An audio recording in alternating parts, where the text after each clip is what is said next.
आप सभी भाई बहनों को नमस्कार। शुभ संध्या। सार्थक government job point YouTube channel आप सभी लोगों का हार्दिक स्वागत करता है। चैनल को सब्सक्राइब करके वीडियो को लाइक कर दें, शेयर कर दें, बेल आइकन दबा कर रख लें ताकि आपको नोटिफिकेशन मिल जाए और आप उसे शेयर कर पाएँ। बहुत ही महत्वपूर्ण अपडेट है बीएड विद्यार्थियों को लेकर के। बीएड विद्यार्थियों की जो सर्वोच्च न्यायालय की विस्तृत बेंच में याचिका है वो मंगलवार बुधवार के डेट में पड़ जाएगी, ठीक है ना। और मैं आप सभी लोगों को बताना चाहता हूँ कि इसी याचिका के माध्यम से हम लोग पार्टी बना रहे हैं एमएचआरडी और एनसीटीई को, ठीक है, क्योंकि केंद्र सरकार का भी पक्ष स्पष्ट होना चाहिए ताकि विद्यार्थियों को भी ये पता चले कि बीएड के को लेकर के केंद्र सरकार क्या सोचती है, ठीक है। इसलिए हम लोग इसको डाल रहे हैं इस याचिका को, और वरिष्ठतम वकीलों की फौज जो है हम लोग खड़ी करेंगे।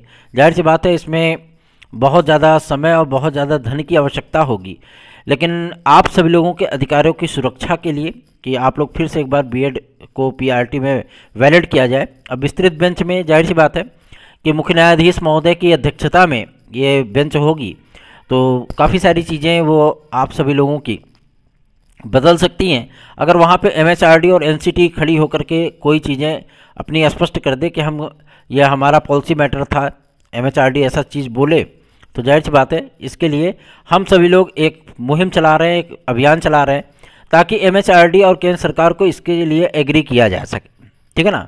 विस्तृत बेंच में याचिका डालना बड़ी बात नहीं है, याचिका डाल करके उसको डिफेंड करना बहुत बड़ी बात है, ठीक। आप सभी लोग अधिक से अधिक चैनल को शेयर करिए, बीएड विद्यार्थियों की एकता को प्रदर्शित करिए। चलिए आगे बढ़ते हैं। अब बात करेंगे आपके एक और महत्वपूर्ण मुद्दे को लेकर के जो कि संबंधित है पीसीएस एक्स्ट्रा अटेम्प्ट को लेकर के। आज काफ़ी सारे विद्यार्थी राज्यपाल महोदया से मिलने के लिए गए थे, ठीक है, और इसमें ये मैं एक तरीके से मानता हूँ कि उनका एक सार्थक पहल रहा कि राज्यपाल महोदया से मिलने के लिए जो विद्यार्थी गए हैं उन्होंने मांग की है कि शासन हमें 2 एक्स्ट्रा अटेम्प्ट जरूर दे। कोविड काल के चलते हम लोग फॉर्म नहीं भर पाए थे, कोई चीज़ें नहीं हो पाई थी, जिसकी वजह से हमें तैयारियां हम लोगों की प्रभावित हुई थी, तो हमें 2 एक्स्ट्रा अटेम्प्ट मिलने चाहिए। एक महत्वपूर्ण सूचना ये भी है, मैं आप सभी लोगों को बता दूं, यूपीएससी मतलब संघ लोक सेवा आयोग में आईएएस अटेम्प्ट को भी बढ़ा करके 2 वर्ष दिया जा सकता है। इसके संबंध में भी चर्चाएँ चलने लगी हैं, और आज केंद्रीय मंत्री से काफ़ी सारे विद्यार्थियों ने मुलाकात भी की है और उनसे रिक्वेस्ट किया है गृह मंत्रालय के से भी। और सबसे बड़ी चीज़ यह है कि जो भाजपा के राष्ट्रीय अध्यक्ष जी हैं, ठीक है ना, जयप्रकाश नड्डा जी, उनसे मुलाकात करके विद्यार्थियों ने अपनी मांग रखी है कि हमें यूपीएससी संघ लोक सेवा आयोग में एक्स्ट्रा अटेम्प्ट दिया जाए, क्योंकि कोविड काल के चलते हम लोगों की तैयारियां प्रभावित हुई थी, जिसकी वजह से हमें एक्स्ट्रा अटेम्प्ट चाहिए, ठीक है ना। एज लिमिट को मैक्सिमाइज जो एज लिमिट है उसको बढ़ाने के लिए बात नहीं कही गई कि बढ़ाया जाए, सिर्फ 2 एक्स्ट्रा अटेम्प्ट दिए जाए, ऐसा प्रावधान किया जाए कि कोविड काल के चलते विद्यार्थियों को 2 एक्स्ट्रा अटेम्प्ट दिए जा रहे हैं। यह सार्थक प्रयत्न, जाहिर सी बात है कि हम सभी लोगों ने एक्टिवेट किया है अपने भाई बहनों के उन तमाम ग्रुपों को जो कि सिलेक्टेड भी हैं और जो अन्य भर्तियों को लेकर के जो है संवेदनशील भी हैं, ठीक है ना। इसमें जो चीज़ें हो रही है, आज हमारे भ्राताश्री जो व्यापार कर कमिश्नर हैं वो उनके नेतृत्व में राज्यपाल महोदया से मिलने के लिए टीम गई हुई है, और देखना दिलचस्प होगा कि राज्यपाल महोदया इस संबंध में क्या कहती हैं, ठीक है ना। जो कोई भी अपडेट होगी मैं आप सभी लोगों को प्रोवाइड करूंगा। मेरे भ्राताश्री का नाम श्री मिथिलेश कुमार मिश्रा है, सहारनपुर में व्यापार कर कमिश्नर हैं वो, ठीक है ना, और उनका सिलेक्शन सन 1999 में हुआ था, ठीक। और मैं आप सभी लोगों को बता दूं व्यापार कर अधिकारी के रूप में उनका सिलेक्शन हुआ था, लेकिन इस समय व्यापार कर कमिश्नर के पद पर वो तैनात हैं। आप सभी लोगों को मैं बताना चाहता हूं कि उनके ही नेतृत्व में ये सार्थक प्रयत्न किया जा रहा है कि आप लोगों को पीसीएस एक्स्ट्रा अटेम्प्ट 24 और 25 मिल जाए, ठीक है। और पीसीएस महासंघ की बैठक में भी आप सभी लोगों को ये अपॉर्चुनिटी उनकी ही तरफ से देखने के लिए मिलेगा, क्योंकि उनके जान पहचान के बहुत से ऐसे भी अधिकारी हैं। हमारे एक भाई जो है डिप्टी एसपी है, जाहिर सी बात है वो भी विद्यार्थियों के इस फेवर में है, और इस मुद्दे को लेकर के उन लोगों ने भी गणमान्य अधिकारियों को और समक्ष जो पदाधिकारी हैं उनको पत्र आदि भी प्रेषित किए हैं कि विद्यार्थियों की इस मनोव्यथा को समझें और 2 एक्स्ट्रा अटेम्प्ट मैक्सिमाइज एज को न बढ़ाते हुए 2 एक्स्ट्रा अटेम्प्ट की संतुति आदरणीय मुख्यमंत्री महोदय के सम्मुख करें, ठीक है ना। हम लोग मंत्री और विधायकों को भी लगातार पत्रादि प्रेषित कर रहे हैं। तो आप सभी लोगों से विनम्रतापूर्वक हाथ जोड़ करके निवेदन मैं करना चाहूँगा कि आप लोग अधिक से अधिक चैनल को सपोर्ट करिए, अधिक से अधिक वीडियोस को लाइक किया करिए और शेयर जरूर किया करिए। चलिए आगे बढ़ते हैं। अब बात करेंगे आपके एलटी ग्रेड और जीआरसी प्रवक्ता के लिए। आज हम लोग माध्यमिक शिक्षा सचिव महोदय के पास गए थे और उनसे इस संबंध में जानकारी प्राप्त करने की कोशिश की गई है कि एलटी ग्रेड की जो समकक्ष अर्हता है, आखिर ये मामला है क्या। तो उन्होंने इस बात को स्पष्ट किया है कि समकक्ष अर्हता एलटी की विवादित नहीं है, विवादित सिर्फ टीजीटी की है। क्यों? क्योंकि हाईकोर्ट के आदेश की वजह से, ठीक है ना। हाईकोर्ट ने समकक्ष को शब्द को लेकर के आपत्ति दर्ज कराई थी कि समकक्ष शब्द को इस्तेमाल ना किया जाए, अपितु इसमें जो चीज़ें एक्विवेलेंट किया जाए, जो एलटी में रहे वही आपकी टीजीटी में होनी चाहिए। तो या तो आपकी एलटी की नियमावली पूरी तरीके से टीजीटी में आएगी या तो टीजीटी की नियमावली पूरी तरीके से एलटी में जाएगी। इस संबंध में सोमवार को माध्यमिक शिक्षा विभाग की एक महत्वपूर्ण मीटिंग भी है और इसमें तमाम वो सदस्य भी सम्मिलित होंगे, मतलब जो प्रोफेसर वगैरह हैं विभिन्न यूनिवर्सिटियों के, जो इस समिति में सम्मिलित थे, जिन्होंने संस्तुतियाँ की हैं कि ये डिग्रियाँ इसमें सम्मिलित होनी चाहिए। सारी चीज़ों को क्लियर किया जाएगा। उसके बाद टीजीटी के समस्त विषयों की अर्हता को एकदम क्लियर कर दिया जाएगा कि हाँ ये चीज़ें हैं।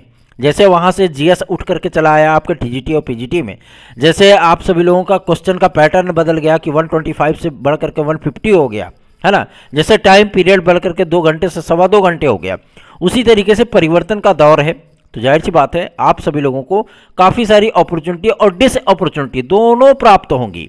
ऐसा नहीं कि हर चीज़ आपके लिए अच्छा ही अच्छा होगा। उधर से 50% के मुद्दे को सॉल्व कराया गया तो बीएड पीछे लग गया, ठीक है ना। और इधर से अगर नॉन बीएड का मुद्दा समाप्त कराया जाएगा तो वहाँ पे भी बीएड अनिवार्य हो जाएगा, ठीक है। अगर ग्रेड 1 ग्रेड 2 की बात यहाँ पे नहीं बन पाती है, और जैसा कि लोक सेवा आयोग के अध्यक्ष महोदय का कहना है, ठीक है ना, आदरणीय श्री संजय श्रीनेत्र जी, और उन्होंने इस बात को स्पष्ट किया है कि एलटी की नियमावली में किसी प्रकार का कोई संशोधन ही नहीं हुआ है। माध्यमिक शिक्षा सेवा अधिनियम में संशोधन तो हुआ है, लेकिन उसमें टीजीटी को लेकर के संशोधन हुआ है। अब बताओ, अगर टीजीटी को लेकर के संशोधन हुआ है तो भैया एलटी की नियमावली तो अछूती रह गई। फिर इन तमाम मुद्दों को बहुत जल्दी हम लोग डिक्लेयर करा लेंगे, क्योंकि खंड शिक्षा अधिकारी का भी विज्ञापन लेना है और आपके टीजीटी और एलटी का भी विज्ञापन लेना है।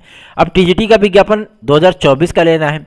2024 में आप सभी लोगों ने एक आदेश देखा होगा हाईकोर्ट का, जिसमें पुनर्नियुक्ति की बात कही गई थी, लेकिन टेंशन मत लीजिए, इन लोगों को एक निश्चित फिक्स मानदेय पर रखा जाएगा। 18,000 रुपये की निश्चित मानदेय पे गवर्नमेंट इनको समायोजित करेगी नए शैक्षिक सत्र से।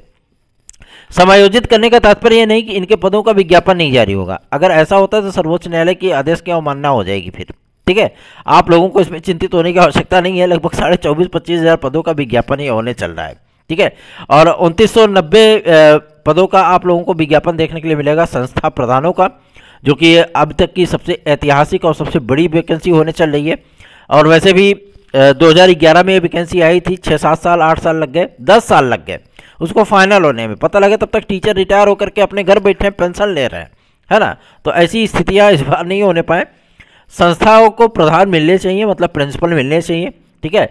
अब एक क्राइटेरिया और इसमें गवर्नमेंट करने चल रही है वाइस प्रिंसिपल को लेकर के, ठीक है ना। जैसे आपका इसमें होता है ना जीआईसी में प्रिंसिपल प्लस वाइस प्रिंसिपल, उसी तरीके से आपके एडेड विद्यालयों में भी, अर्धशासकीय सहायता प्राप्त विद्यालयों में भी प्रिंसिपल प्लस वाइस प्रिंसिपल 2 पद हो जाएंगे, ठीक है ना। इन तमाम चीज़ों को लेकर के जद्दोजहद चल रही है, लेकिन हाँ इतनी चीज़ें जरूर हैं कि एलटी ग्रेड जीआरसी प्रवक्ता का विज्ञापन अब ज़्यादा दूर नहीं है। जिन जिन मुद्दों को लेकर के परेशानियां हो रही हैं वो सारी परेशानियां आपकी सॉल्व होने चलेंगी। जो विद्यार्थी, जो भाई बहन हमारे साथ हमारी टीजीटी पीजीटी की याचिका में या 72,825 की याचिका में आकर के याची लाभ प्राप्त करना चाहते हैं, उनके लिए बस कुछ ही दिन शेष हैं। अगर आप चाहते हैं कि आपका कुछ भला मैं कर सकूं तो आप बिना संकोच किए, बिना देर किए फटाफट हमारी याचिका से जुड़ जाइए। 830-32-72-282 इस व्हाट्सएप नंबर के जरिए आप संपर्क करिए। 101% आप लोगों को याची लाभ प्राप्त हो जाएगा, क्योंकि उसी दिशा में याचिका बढ़ चुकी है, ठीक है ना। जिस तरीके से आप लोगों ने देखा होगा 12, हम लोग तो सोचे थे कि 6800 मिलेगा, लेकिन 12,091 को लेकर के जो है आदेश आ गया, है ना। अब लेकिन 12,091 को छोड़िए, 6800 पद हैं तो 6800 की काउंसलिंग होगी। 72,825 जो नए विज्ञापन यूपीटीईटी 2011 पास हुए हैं विद्यार्थी, वो हमारे साथ हमारी याचिका में सम्मिलित हो सकते हैं, ठीक है ना। चलिए आगे बढ़ते हैं। अब बात करेंगे आपके यूपी ट्रिपल एससी को लेकर के। यूपी ट्रिपल एससी में सदस्यों की नियुक्ति की प्रक्रिया आरंभ हो चुकी है। आप सभी लोगों को बहुत जल्दी ही सदस्य मिल जाएंगे, मतलब आपके अधीनस्थ सेवा चयन आयोग में। उसके बाद आप लोगों के रिजल्ट आदि की प्रक्रिया शुरू होगी। आपके कुछ परिणाम 2 से 3 दिन के भीतर जारी किए जा सकते हैं, जिसमें जेईई 2018, एसओ 2019, मुख्य सेविका और वीडियो री एग्जाम का रिजल्ट सम्मिलित हो सकता है।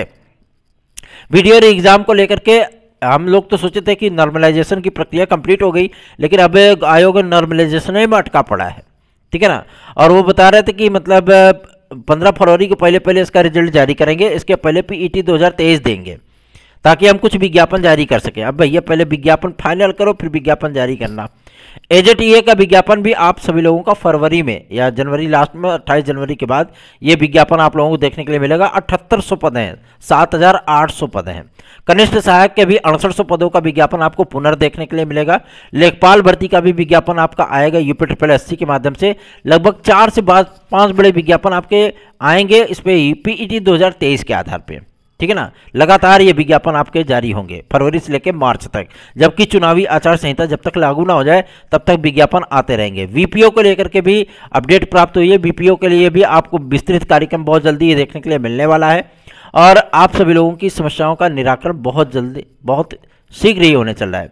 एलटी ग्रेड की प्रतीक्षा सूची के लिए विद्यार्थी परेशान थे, और कुछ विषयों की अभी ज्वाइनिंग नहीं हो पाई है, इसके लिए विद्यार्थी परेशान थे।